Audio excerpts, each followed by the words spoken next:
발트 슈나퍼스의 모험, 모파상, 로베르 팽숑에게. 점령군과 함께 프랑스에 들어온 이후 발트 슈나퍼스는 자신이 남자들 중에서 가장 불행하다고 생각했다. 그는 몸이 뚱뚱해서 겨우 걸어다녔고 헉헉 숨을 몰아쉬었으며 평평하고 살찐 발 때문에 지독히도 고통받았다.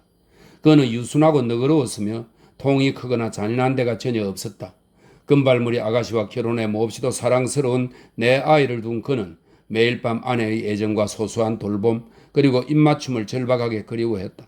그는 일찍 잠자리에 들고 늦게 일어나는 것을, 맛있는 음식을 천천히 먹고 맥주월에서 맥주 마시는 것을 좋아했다. 뿐만 아니라 감미로운 것들은 모두 삶과 함께 사라진다고 생각했다. 그래서 대포, 소총, 권총, 금에 대한, 특히 총금에 대한 본능적이면서도 이론에 기초한 엄청난 정오를 마음속에 간직하고 있었다. 그 위험한 무기를 자신의 퉁퉁한 배를 방어할 만큼 충분히 민첩하게 다룰 자신이 없었다. 밤이 되어 외투로 몸을 감싸고 코를 고는 동료들 옆에서 자리에 들면 그는 후방에 있는 가족들과 자기 앞에 펼쳐진 위험을 오랫동안 생각했다. 만약 내가 죽으면 어린 것들은 어떻게 될까? 누가 그 어린 것들을 먹여 살리고 키워줄까? 전쟁터로 떠나면서 그가 아이들에게 돈을 조금 마련해 주었지만 그 돈만으로는 충분치 못했다. 발트 슈나퍼스는 이따금 눈물을 흘렸다. 전투가 시작되면 그는 다리에 힘이 없어서 넘어질 것 같았고 군대 전체가 자기 몸을 타고 넘어갈 것 같은 생각이 들었다. 총알이 휙휙 날아다니는 소리가 그의 몸에 난 털을 곤두서게 했다. 몇 달 전부터 그는 그렇게 공포와 불안 속에 살고 있었다. 그의 군단은 노르망디 쪽으로 전진하고 있었다. 어느 날 그는 그 고장을 살펴보기 위해 전력이 약한 붕견대와 함께 정찰을 나가게 되었다. 상황이 여의치 않으면 후퇴해야 했다. 들판은 온통 고요한 듯 했다. 반격이 준비되고 있음을 알려주는 신호는 아무것도 없었다. 프로이센 군인들은 깊은 협곡에 의해 잘려있는 작은 골짜기로 조용히 내려갔다. 그때 갑자기 난폭한 일제 사격이 시작되어 그들은 우뚝 멈춰 섰고 그들 가운데 20명가량이 넘어갔다. 한때 유격대가 작은 숲에서 총금을 들고 튀어나와 앞으로 돌진해왔다. 발트 슈나퍼스는 너무 놀라고 얼이 빠져서 도망칠 생각조차 하지 못하고 가만히 있었다. 그런 다음에는 도망치고 싶은 미칠 듯한 욕망에 사로잡혔다. 하지만 염소떼처럼 민첩하게 뛰어서 도착한 몸이 날렵한 프랑스인들에 비하면 자신이 거북이처럼 느리다는 사실에 즉시 생각이 미쳤다. 그래서 6걸음 앞에 있는 잡초 가득하고 마른 나무 잎으로 덮인 넓은 구덩이를 보자 깊이는 생각도 않고 다리에서 강물로 뛰어내리듯 주저없이 뛰어내렸다. 그는 칡과 날카로운 가시덤불 때문에 얼굴과 두 손에 상처를 입으며 마치 화살처럼 구덩이를 통과해 돌로 된 평평한 판 위에 쓰러지듯 주저앉았다.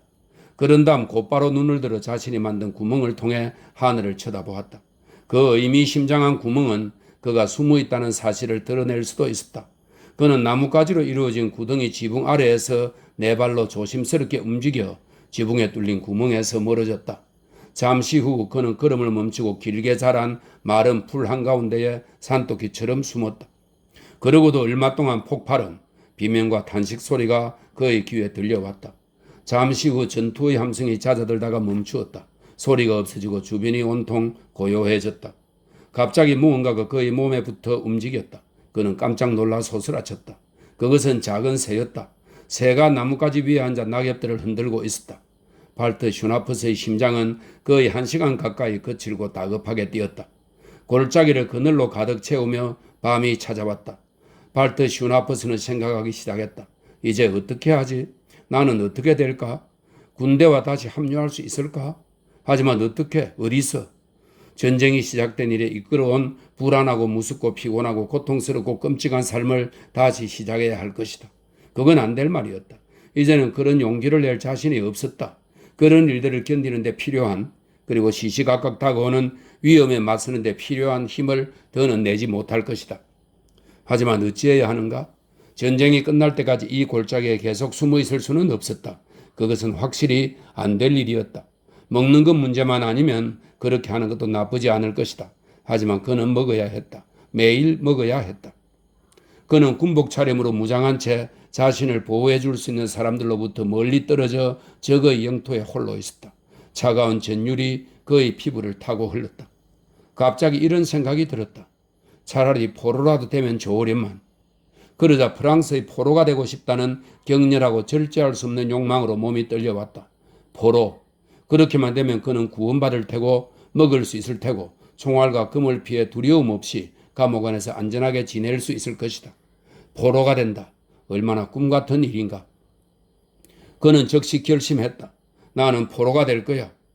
그는 그 결심을 실행에 옮기기로 마음먹고 지체 없이 구덩이에서 일어났다. 하지만 유감스러운 성찰과 새로운 공포가 갑자기 엄습하는 바람에 꼼짝 않고 그대로 있었다. 포로가 되려면 어디로 가야 하지? 어떻게? 어느 쪽으로? 그러자 끔찍한 모습들이, 죽음의 이미지들이 그의 마음속으로 밀려드는 것이었다. 그는 뾰족한 프로이센군 군모를 쓴 채 들판에서 혼자 방황하며 지독한 위험들과 맞서야 할 터였다. 만약 농부들을 만나면 그 농부들은 방어 수단 없이 길을 잃은 프로이센 병사를 보고 들깨 죽이듯 죽이려 들 것이다. 쇠사랑으로, 꽃갱이로, 낫으로, 삽으로 그를 학살하려 할 것이다. 분노한 패배자의 악착스러움으로 그를 물에 끓여 수포를 만들 것이다. 만약 의용군을 만나게 되면 법칙도 규율도 없이 광적이기만 한 의용병들은 한 시간을 즐겁게 보내기 위해, 즐거워하는 그의 표정을 보며 웃기 위해 재미로 그에게 총을 쏠 것이다. 12개의 총신을 마주보며 담벼락에 기대어 서 있는 자신의 모습이, 동그랗고 검은 총구들을 마주한 자신의 모습이 눈앞에 보이는 것만 같았다. 만약 프랑스 군대를 만난다면 그들은 그를 혼자 정찰 나온 대담하고 약삭빠른 정찰병으로 여기고 그에게 총을 쏠 것이다. 가시덤불 속에 엎드린 병사들이 내는 불규칙한 총소리가 벌써부터 들리는 것 같았다. 그는 들판 한가운데 서 있다가 살 속으로 파고드는 총알을 느끼며 거품 떠내는 국자처럼 몸에 수없이 구멍이 난 채 쓰러질 것이다. 그는 절망에 사로잡혀 다시 주저앉았다. 이 상황에서 빠져나갈 출구가 없어 보였다. 주위가 완전히 어두워졌다. 조용하고 칠흑 같은 어둠이었다. 그는 그 어둠 속을 지나가는 작은 소음들에 전율하며 꼼짝 않고 있었다. 토끼 한 마리가 그의 은신처 가장자리에서 엉덩이를 두드리는 바람에 발터 슈나퍼스는 깜짝 놀라 도망칠 뻔했다. 올빼미 우는 소리는 갑작스럽고 고통스러운 두려움으로 그를 관통하면서 마음을 갈갈이 찢어 놓았다. 그는 어둠 속에서도 주위를 보려고 애쓰며 눈을 크게 떴다. 그리고 매 순간 누군가가 자신에게 걸어오는 소리가 들린다고 상상했다. 끝없는 몇 시간과 지옥 같은 불안감이 지나간 뒤 나뭇가지들로 이루어진 천장 너머로 밝아오는 하늘이 보였다. 그러자 큰 안도감이 그에게 스며들었다. 팔다리에 힘이 풀리고 불안했던 기분이 갑자기 안정되었다. 마음이 가라앉고 눈이 감겼다. 그는 잠이 들었다. 그가 잠에서 깨어났을 때는 해가 그의 중천에 떠 있었다. 정오가 가까운 것 같았다. 들판의 음울한 평화를 깨뜨리는 소리는 전혀 들리지 않았다. 발터 슈나퍼스는 극심한 허기를 느꼈다. 그는 하품을 했다. 소시지 생각에, 군대에서 주는 맛있는 소시지 생각에 입안에 침이 고였다. 그리고 배가 아팠다. 그는 일어나서 몇 걸음 걸었지만 다리에 힘이 없어서 다시 앉아 생각에 잠겼다. 그러고도 2-3시간 동안 매우 상반되는 이유들에 떠밀려 자포자기했고 이렇게 할지 저렇게 할지 매 순간 생각이 바뀌었다. 마침내 논리적이고도 현실적인 생각 하나가 떠올랐다. 무기나 위험한 도구를 지니지 않고 혼자 지나가는 사람이 없는지 망을 보다가 그런 사람이 지나가면 그 사람 앞으로 달려나가 자신이 처한 상황을 이해시키자는 것이었다. 그는 군모를 벗었다. 군모의 뾰족한 장식이 방해가 될 수도 있었다. 그리고 무척 조심하며 구덩이 가장자리로 머리를 내밀었다. 지평선을 보니 혼자 지나가는 사람은 전혀 보이지 않았다. 오른쪽에 작은 마을 하나가 보였다. 마을의 지붕들이 연기를, 부엌에서 나는 연기를 하늘로 올려보내고 있었다. 왼쪽 큰 길의 나무들 가장자리에는 망루가 있는 큰 성이 보였다. 그는 몹시 괴로워하며 까마귀들이 날아다니는 모습을 보면서 뱃속에서 희미하게 나는 꼬르륵거리는 소리를 들으면서 저녁까지 기다렸다. 한 번 더 어둠이 닥쳐왔다. 그는 굶주린 상태에서 은신처 바닥에 길게 누워 불안한 잠을 청했고 악몽에 시달렸다. 그의 머리 위에 다시 새벽이 밝아왔다. 그는 다시 주변을 살펴보았다. 하지만 들판은 전날과 똑같이 텅 비어 있었다. 그의 머릿속에 새로운 두려움이 생겨났다. 굶어 죽지 않을까 하는 두려움이었다. 그는 눈을 감은 채 구덩이 바닥에 등을 대고 길게 누워있는 자신의 모습을 보았다. 짐승들이, 온갖 종류의 작은 짐승들이 그의 시체에 다가와 동시에 이곳저곳을 공격하고 그의 차가운 살을 물어뜯기 위해 옷 속으로 미끄러져 들어가 살을 먹기 시작하는 모습도, 커다란 까마귀 한 마리가 뾰족한 부리로 그의 눈을 쪼는 모습까지. 그는 쇠약해진 나머지 정신을 잃을 것만 같고 여기 더 있으면 걸을 수도 없을 것 같아 미칠 지경이 되었다. 그러자 무슨 일이든 해야겠다는, 무엇이든 맞서야겠다는 마음이 들었다. 마을을 향해 돌진할 태세가 된 것이다. 바로 그때 어깨에 쇠수랑을 메고 밭으로 가는 농부 3명이 보였다. 그는 다시 자신의 은신처에 틀어박혔다. 하지만 저녁이 되어 주위가 어두워지자마자 구덩이에서 천천히 나왔다. 그는 두려움에 두근거리는 가슴으로 마을보다는 성 안으로 들어가는 것이 낫겠다고 생각하며 멀리 보이는 성을 향해 몸을 숙여 길을 나섰다. 마을은 호랑이들이 가득한 굴처럼 무시무시하게 느껴졌던 것이다. 저 아래에서 성의 창문들이 반짝였다. 심지어 하나는 열려 있었다. 거기서 구운 고기 냄새가 진하게 흘러나왔다. 그 냄새는 발트 슈나퍼스의 콧 속으로 배속 깊숙한 곳까지 들어왔다. 그러자 그는 경련을 일으켰고 숨을 헐떡였다. 저항할 수 없을 정도로 그 냄새에 이끌렸다. 그 냄새는 그에게 절박함을 불러일으켰다. 그는 깊이 생각해 보지도 않고 성으로 내려가 군모를 쓴 채로 열린 창문 안으로 고개를 들이밀었다. 안에서는 하인 8명이 커다란 탁자 앞에 둘러앉아 저녁을 먹고 있었다. 하인 한 명이 갑자기 입을 쩍 벌리더니 들고 있던 잔을 떨어뜨리며 시선을 한 곳으로 고정했다. 다른 사람들의 시선도 모두 그녀의 시선을 따라갔다. 그들은 창밖에 적이 있음을 감지했다. 주여, 프로시엔군이 성을 공격하고 있습니다. 처음에는 비명이 오직 비명만이 들렸다. 8사람의 비명이 서로 다른 8가지 톤으로 터져나왔다. 지독한 공포에 찬 비명이었다. 그 다음엔 떠들썩한 소리가 높아졌다. 그들은 밀치고 섞이며 깊숙한 곳에 있는 문을 향해 정신없이 도망쳤다.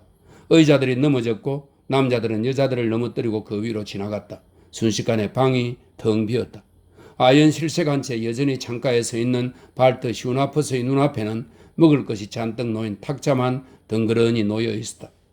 발트 슈나퍼스는 잠시 망설이다가 버틴 벽을 뛰어넘어 접시들 쪽으로 다가갔다.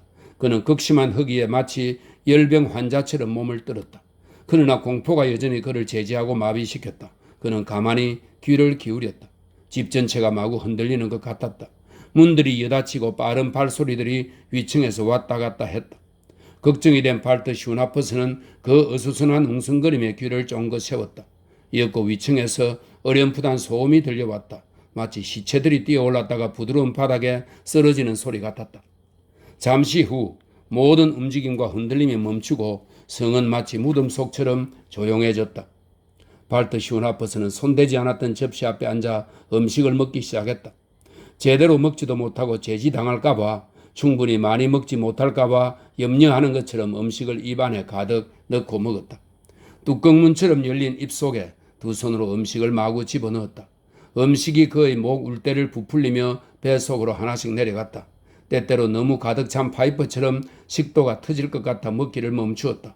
그런 다음 사과술 단지를 움켜쥐고 막힌 파이프를 씻어내듯 식도를 씻어냈다. 그는 모든 접시를, 모든 요리와 술병을 깨끗이 비웠다. 그런 다음 입가가 번들거리는 모습으로 술과 음식에 취해 얼굴이 붉어지고 정신이 멍해져서 몸을 흔들며 딸꾹질을 하다가 한 발자국도 움직일 수가 없어서 숨을 편히 쉬기 위해 군복 단추를 풀었다. 눈이 다시 감겼고 정신이 마비되었다. 그는 탁자 위에 겹쳐놓은 두 팔 위에 무거운 이마를 얹었다. 그리고 천천히 의식을 잃었다. 검은달이 나무들 위에서 지평선을 흐릿하게 비추었다. 해 뜨기 전이라 날씨가 추웠다. 수없이 많은 그림자들이 등불 숲속으로 미끄러지듯 스며들었다. 그늘 속에 숨어있는 강철 검 끝더머리가 때때로 달빛을 받아 반짝였다. 성은 커다랗고 검은 윤곽을 드러내 채 조용히 서 있었다. 1층의 창문 2개만 여전히 반짝였다. 쩌렁쩌렁한 목소리가 갑자기 울부짖었다. 전진, 빌어먹을 공격하라 제군들. 잠시 후 문, 덧문, 유리창을 다 부수고 깨뜨리면서 수많은 인파가 눈 깜짝할 사이 성 안으로 들어왔다. 머리 끝까지 무장한 병사 50명이 발트 슈나퍼스가 평화롭게 쉬고 있는 부관으로 순식간에 뛰어들어와 장전한 총 50자루를 그의 가슴에 겨눈 뒤 그를 넘어뜨리고 굴리고 붙잡고 머리에서 발끝까지 꽁꽁 묶었다. 발트 슈나퍼스는 멍한 머리로 무슨 일이 일어난 건지 이해하지 못한 채 매맞고 싸우고 두려움과 당혹감에 헐떡거렸다. 이윽고 검으로 요란하게 치장한 뚱뚱한 군인 한 명이 그의 배를 발로 찍어 누르며 고함을 쳤다. 너는 내 포로다. 항복해. 프로시엔 남자는 포로라는 말만 듣고 이렇게 중얼거렸다. 야. 그는 호기심에 차서 고래처럼 숨을 내쉬는 적들에게 조사당한 뒤 의자에 묶인 채 이렇게 세워졌다.